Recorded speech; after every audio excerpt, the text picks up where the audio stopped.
Good morning, traders. It is Monday, the 13th of October. Thanks for tuning in. I'm your host, Jason Allen, as always, and this is today's Traders Daily Discipline. Hope you had a great weekend. Kind of a quiet start to the markets, but had some interesting events occur last week. Of course, I think the big one, gold trading to 4,000 bucks. I think that's pretty significant. I think that basically shows that the marketplace is looking to hedge risk.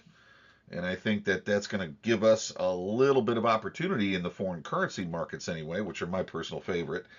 But regardless of what you're trading, you're going to get some volatility, I think, in the next few weeks. So um, my hope is that what we talk about in here during the next few weeks will help prepare you better for trading inside volatility. A lot of traders like to take time away from the markets when they're violent. Um, However, when you look at the volatility in a different context, it provides an opportunity to make really big gains in a shorter period of time, if that's of importance to you. Plus, it gives you the opportunity for the markets to cover the same ground more than once. So once you've identified a support and resistance area that the market tends to be respecting under high volatility, you get a chance to sell the same numbers and buy the same numbers, maybe three, four, five times over the course of a trading week. And that can add to your bottom line quite significantly as well. So to kind of get us started on the issue of market conditions and what happens when they start pressuring into our experience level, I wanted to share a quote with you from um, just to get us started today from one of my favorite heroes. It says, "Courage is doing what you're afraid to do. There can be no courage unless you're scared." And that's from, of all people, Eddie Rickenbacker. And for those of you who have never heard the name Eddie Rickenbacker, um, he was a pioneer in early aviation. And what he's best known for, he was a interesting guy. Really loved technology, and he at one point started a car company, sold Rickenbacker automobiles. Just an interesting all-around guy. And at the start of aviation, he did something rather challenging. Is that he worked as a volunteer in something called the Lafayette Escadrille, which was a group of foreign nationals working for the nation of France at the start of World War One. So he was part of the French Foreign Legion, and he was uh, tasked with building a flying corps that could fight the Axis powers at the time, which was Germany, of course.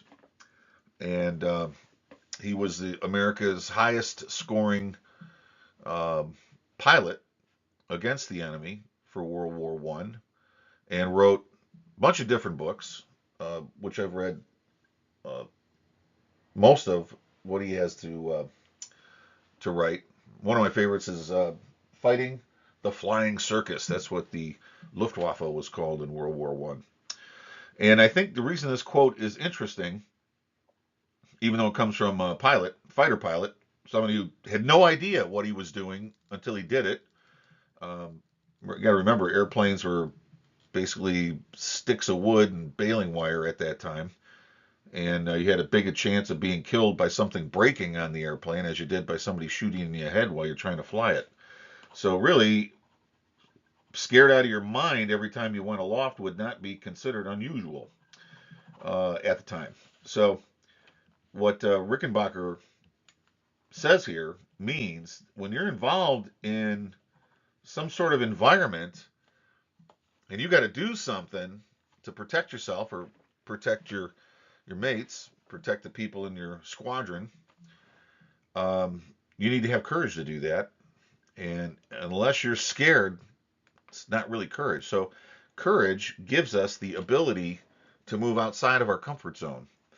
Fear wants us to stay right where we're at and not do anything.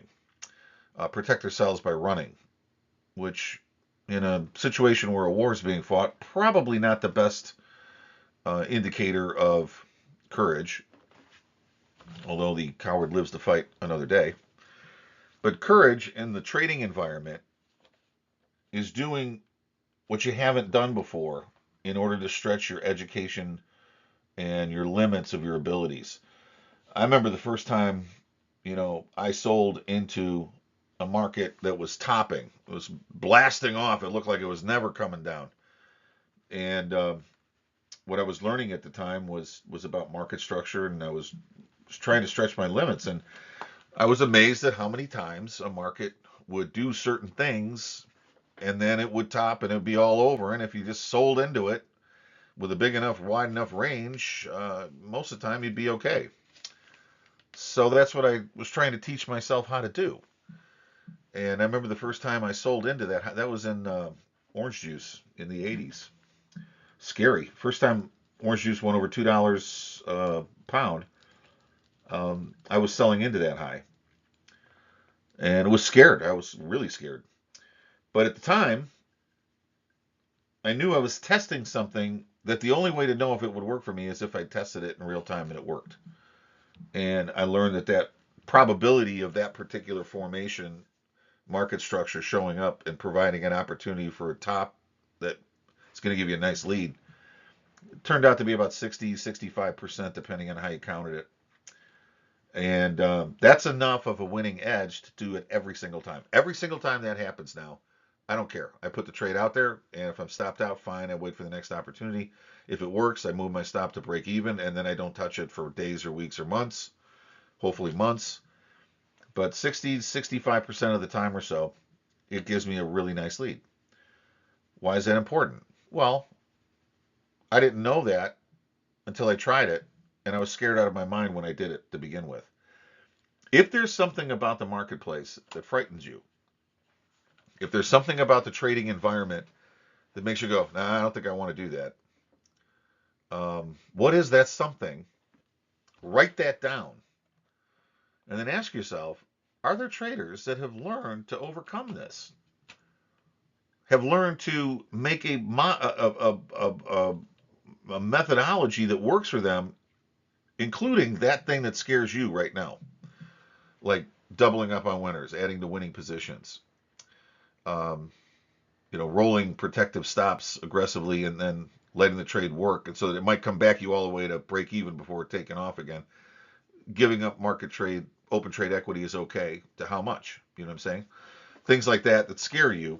Ask yourself why it scares you, and then is there a method that you could create that would allow you to test your ability to overcome that fear? You need courage to do that, because some of the best and brightest opportunities we're going to have are going to look like Armageddon to our account when we walk in the door. You really need to be prepared for these really good opportunities when they show up. And it's kind of hard to do that if you haven't sit down and take inventory and learn to overcome those things that hold you back by executing with a little courage and a little planning, which you can learn to do. So I'll leave you on that note, and we'll talk more about stretching our limits over the next week or so. And in between now and then, have a look at what Eddie Rickenbacker had to say. I think you'll like learning about Eddie. Great guy. Have a great day, guys. I'll see you tomorrow on Tuesday. Thanks.